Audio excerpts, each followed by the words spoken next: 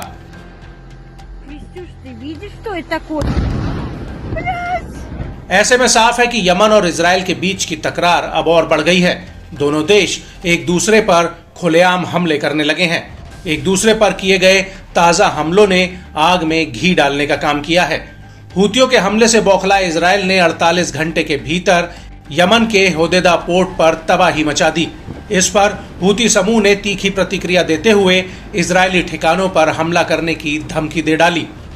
ऐसे में वार पलटवार का नए सिरे से सिलसिला शुरू होने की आशंका शुरू हो गई है। हूती लड़ाकों ने साफ किया है कि यमनी लोग इजराइल के साथ एक लंबे युद्ध की तैयारी कर रहे हैं।